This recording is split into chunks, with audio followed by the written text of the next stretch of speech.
Greetings, I greet you in the name of our Father, Mother God. I'm light, I send you my light. I'm love, I send you my love. I'm gratitude, I send you my gratitude. The divine in me, grace the divine in you. Before we start today's reading from Joshua, I ask you kindly to make a conscious breath by imagining inhaling in light and then exhaling out darkness or unknowingness. Let's do it together. Inhale in light. Exhale out darkness. Inhale in light. Exhale out darkness. Inhale in light. Exhale out darkness. I'll keep on reminding you that always your true self, your higher self sits in heaven. When you got here, you were deceived by the dark controllers that you came to work for heaven. But in truth, you came to bring heaven on earth, because your true identity is divine, and you are the path, or you are the only way to bridge the gap between heaven and earth. So please remember the divinity in you. All right, the reading goes like this. Dear friends, I am Joshua. I was the representative of the Christ consciousness on earth at the time when that energy was not welcomed or understood. But it was necessary to sow the seeds of that energy so as to give an impulse of consciousness. The collective consciousness at that time had been stuck and stagnant. When energy or consciousness stagnates, it creates pain and suffering in humanity. So it becomes increasingly difficult for people to connect with their souls and absorb any spark of its light. The more that fear and ignorance prevails, the more people become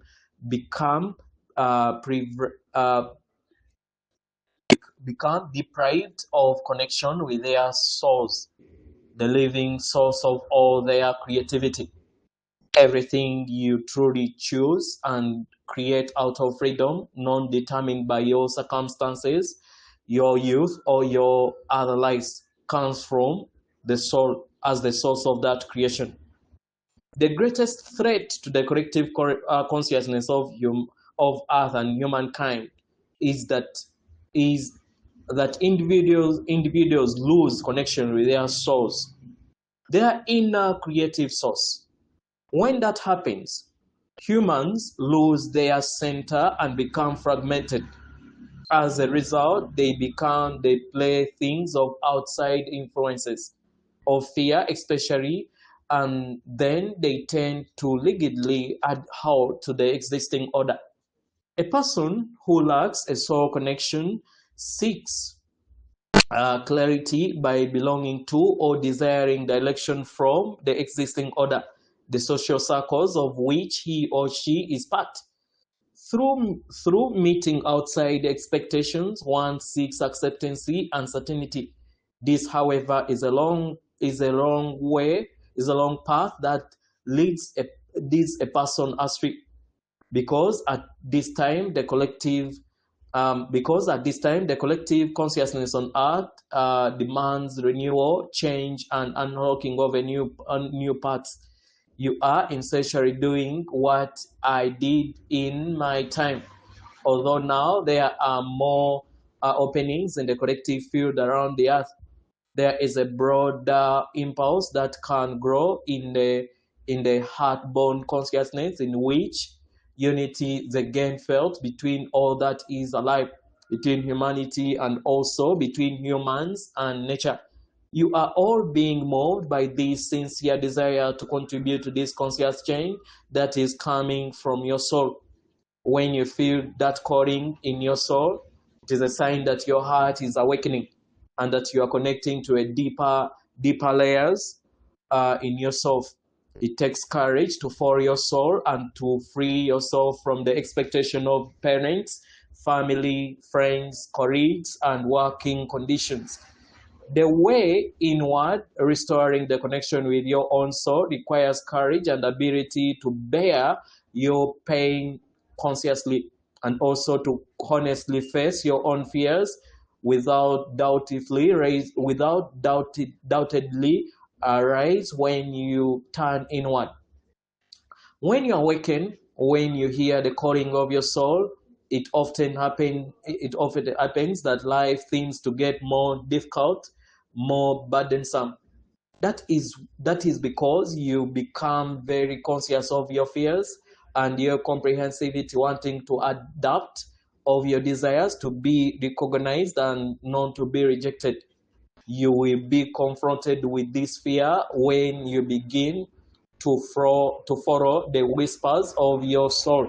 When you follow your unique path, you will be challenged in sorts of areas, in relationship with your family, with your loved ones, in your workplace, and in everything. I ask you to be very gentle with and respectful of yourself. Following the path of your soul makes you vulnerable, sensitive, and open, yet therein lies your greatest power. A vulnerable person is infinitely more creative and vital than a restricted one. But to be able to bear this vulnerability in this harsh world, it's necessary to appreciate what you are and to surround yourself with the intention and care you need as an awakened person. You cannot expect to be understood or supported by your surrounding. If you take a step out of your mass consciousness, you stand alone. So it is of a great importance to recognize who you are and what your role is. And as I said, to surround yourself with your attention and care. I ask you to do that now by going inward with your attention and descending with your breath to your abdomen. Withdraw your attention from your surrounding and instead focus completely on the presence of yourself. Feel the field of energy that surrounds you and belongs to you. Become aware of your feet on the ground, your connection with the earth. Feel the energy of Mother Earth and feel how she recognizes you. She's a living, vital creature with tremendous intelligence, a very all-knowing. Feel how she welcomes you and wants to help you complete your soul mission, your soul path. The earth is there to support you. In part, the earth is in you through your body of flesh and blood. Your body carries in its language of intelligence of the earth, Mother Gaia. Connect with these earthly aspects of your soul. The cells of your body are made up of earthly substances of matter, but their driving force and source is your soul. Your unique soul is the true creator of your living body. There is a collaboration between the natural power of earth and your soul. The body that you now inhabit is a manifestation of those two forces. So observe your body with reverence. Release all the outside judgment you may have about your body. Feel the inner body, the inner life and the divine nature of your body. Become aware of the presence of your soul in your body. Your soul is in your body, not someone else, where far or outside of you. Without your soul, your body could not exist. Imagine that in every cell of your body, the intelligence and information of your soul is present as sparks of light. Feel that light flowing through your entire body. Welcome your soul into your body. Then see if there is a place in your body that feels tense or painful, where there is something that makes you suffer. Is there a place in your body or in your energy field that attracts your attention, where you feel the flow of your soul is stagnant and blocked? Let that place become aware of itself. And if you want to do so, you can make an image. You can make an image appear that suits this stagnant energy, something that gives you understanding about this blockage. Feel what is there and look at it lovingly. You do not have to do anything about it. Just feel it. Observe where it blocks you and look at it with gentleness. You may see a child in that blocked or stagnant part, a child who belongs to you.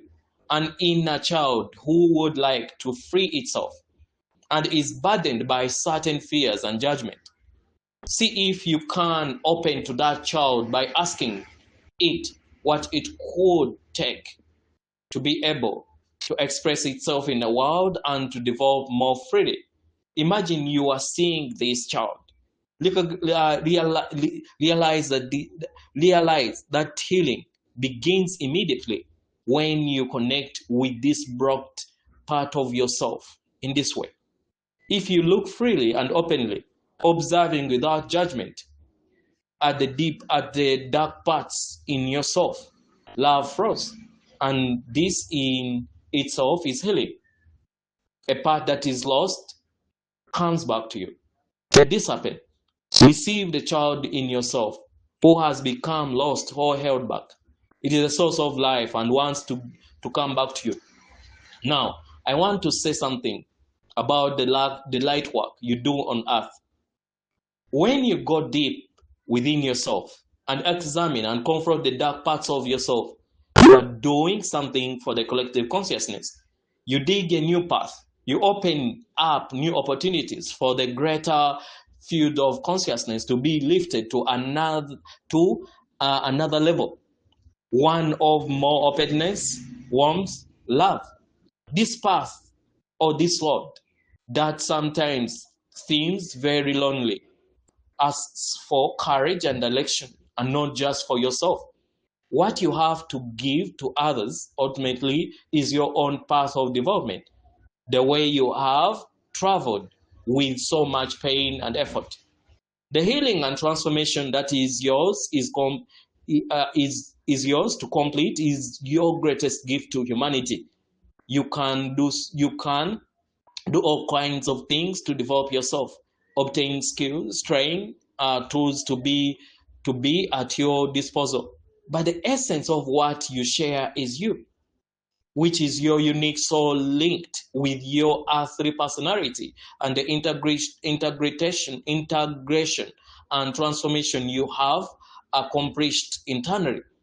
This is the light that you radiate, a unique light that is your own.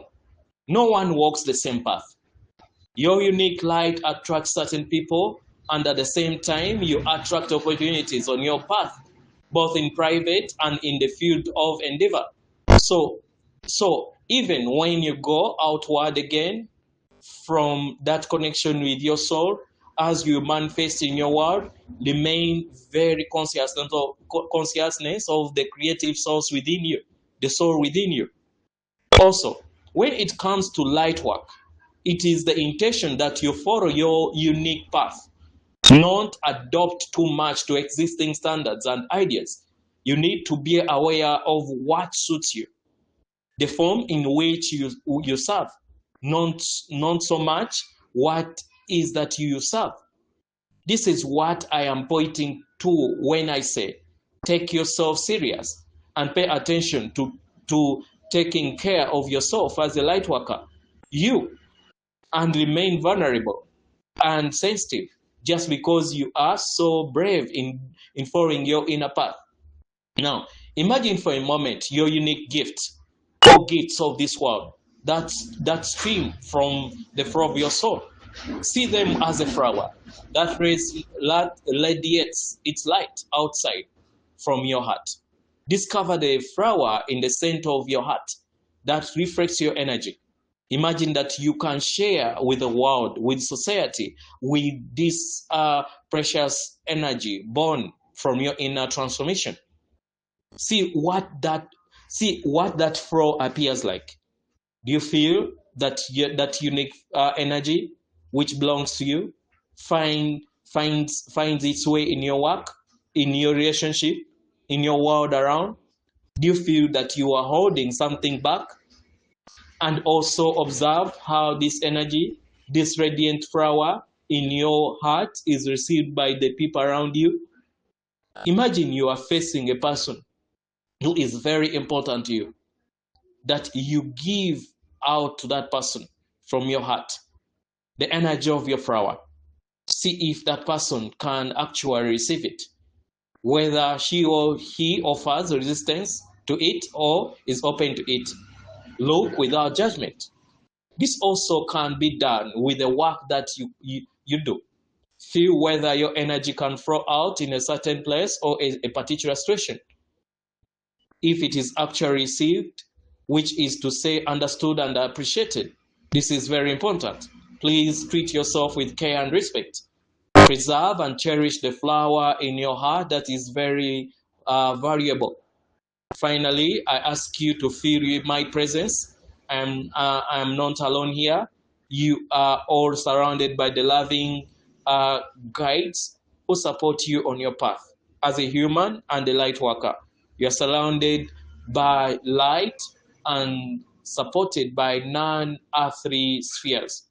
You are so loved. Feel the respect and care that comes from our spheres to you, and treat yourself in the same way.